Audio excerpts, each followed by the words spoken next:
का बना बनाया खेल मिट्टी में मिल गया है और भारत से पंगा लेने का इंजाम पूरी दुनिया के सामने आ चुका है। हुआ कुछ यूं है कि मोहम्मद यूनुस के खिलाफ जो है बांग्लादेश की टेक्सटाइल इंडस्ट्री के जो गारमेंट वर्कर्स हैं वो हजारों की तादाद में रोड पर आ चुके हैं, जैसे कि आपको स्क्रीन पर नजर आ रहा है। 20 से ज्यादा लोग इंजर और कई लोगों के हलाक होने की भी खबर आ चुकी है। उनका डिमांड यह है कि मोहम्मद यूनुस यहाँ से निकल जाए। हुआ कुछ यूं है कि जब से बांग्लादेश ने एंटी इंडिया के नारे लगाए तो अडानी साहब ने जो है वहां पर इलेक्ट्रिसिटी की जो सप्लाई है उसको रोक दिया, उसको कम कर दिया और लोड शेडिंग की वजह से बांग्लादेश की टेक्सटाइल इंडस्ट्री 700 से लेकर 1000 तक टेक्सटाइल इंडस्ट्रीज बंद हो चुकी हैं। और अगर हम बात करें अडानी साहब की तो झारखंड के अंदर जो प्लांट है जो बांग्लादेश को इलेक्ट्रिसिटी सप्लाई करता है उसने जो है बांग्लादेश को जो सप्लाई है वो रोक दी है, कम कर दी है, जिसकी वजह से बांग्लादेश में पॉलिटिकल क्राइसिस तो थे लेकिन अब इंडस्ट्रियल इकोनॉमिकल क्राइसिस भी आ गए हैं। और क्या बांग्लादेश की सरकार मोदी साहब से जैसे बार बार मिलने की कोशिश कर रही है तो क्या वो माफी मांगना चाहती है? क्या मालदीव की तरह बांग्लादेश को एहसास हो गया कि वो इंडिया के बगैर नहीं चल सकते? और जिस तरह से नारे लगाए जा रहे हैं ऐसे लग रहा है बहुत जल्द मोहम्मद यूनुस को यहाँ से जाना पड़ेगा, क्योंकि हमने देखा है जब भी कोई कंट्री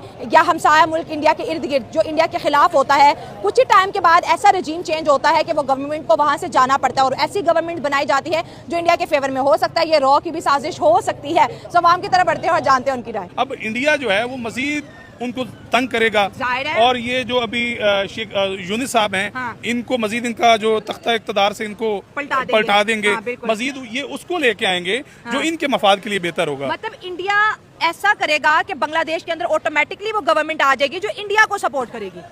बिल्कुल ऐसे उनको चाहिए ऐसा बंदा हाँ। जो उनके मफाद के लिए हाँ। सांस में सांस ले हाँ। उनके वो जो नारा लगाते हैं उसके साथ नारा लगाए। हाँ। उनको मफाद परस्ती की जरूरत है। हाँ। इंडिया अपने मफाद के लिए कुछ भी कर सकता है। सर अगर इंडिया की पॉलिसी देखिए वो ज्यादा दोस्त बनाने को प्रेफर करता है तो जाहिर है उसको लगेगा कि बांग्लादेश के ऊपर शांति है, नेपाल के ऊपर शांति है, क्योंकि चाइना और पाकिस्तान के साथ तो इंडिया की वैसे भी नहीं बनती, तो इंडिया दुश्मन तो नहीं बनाएगा। लेकिन इकोनॉमिकली इतना प्रेशराइज इस वक्त बांग्लादेश हो चुका है कि मुझे लगता है कि अगर मोदी साहब मोहम्मद यूनुस से मिलने का फैसला कर दे तो यूनुस साहब तो पैरों में बैठ जाएंगे। जो हालात हो गए हैं बांग्लादेश के, मोदी साहब फैसला मेरा ख्याल है नहीं करेंगे। लास्ट टाइम रिजेक्ट कर दिया था कि नहीं मिलना क्योंकि यूनुस मोदी कभी भी नहीं उनसे मिलेगा। हाँ। और यूनुस साहब को घर ही जाना पड़ेगा सच में रियली इसको हाँ, हाँ। उसकी क्योंकि जहाँ वहाँ की जो स्टैब्लिशमेंट है हाँ। उनको भी वो बंदा चाहिए जो इन्वेस्टमेंट लेके आए। हाँ। उनकी वजह से तो अभी जो यूनुस साहब हैं जो उसने अपने डिसीजन लिए जो फैसले किए इस तरह तो जिस तरह ये अडानी साहब हैं या और लोग हैं ये तो अपनी इन्वेस्टमेंट निकाल लें तो फिर बांग्लादेश में रह क्या गया? कुछ भी नहीं, बल्कि बांग्लादेश में हमारे पाकिस्तानी लोगों ने काफी इंडस्ट्री बनाई है वहाँ पे। हाँ। तो इस तरह तो बांग्लादेश में क्राइसिस फैलेगा,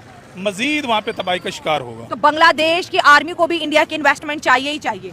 वो तो पहले भी कर रहे हैं और मजीद भी करेंगे। तो फिर इंडिया के खिलाफ नारे क्यों लगाए थे, जिसका इंडिया को आपको देखिए बड़ा दुख है कि भाई हमने इनको पाला, हमने इनको हर चीज दी, वीजा दिए, इनके ऊपर इतनी हमने जो है नवाजिशें की और बदले में इन्होंने इंडिया के खिलाफ नारे लगाए, बदले में इन्होंने गद्दारी के नारे लगाए। जिस तरह एक छोटे से बच्चे को वालिदैन पालते हैं हाँ। तो कल को वालिदैन के सामने उठ के खड़ा हो जाए तो वालिदैन बर्दाश्त करेंगे। हाँ, वो तो उसको देश निकाला देंगे, उसको घर से हाँ, निकालेंगे। बिल्कुल। तो अब इंडिया भी वही उनके साथ कर रहा है, उनको अपनी औकात पे ला रहा है। और चाहिए इनको कि अब भी ये होश के नाखन लें और इंडिया बांग्लादेश से पंगा ना ले। इंडिया से नहीं बल्कि किसी कंट्री से भी ना पंगा लें। हाँ। क्योंकि अभी उनकी इतनी इकोनॉमी स्टेबल नहीं है कि वो अपने पाँव पे खड़े हो सकें। तो आपको क्या लगता है कि ये जो एहतजाज है ये जल्दी रुक जाएंगे या फिर अडानी साहब फिर कोई इनको मोहलत दे देंगे? नहीं, ये अडानी साहब जो है इनको अब मोहलत तब देंगे जब ये चले जाएंगे। उससे पहले इनकी अब चूंकि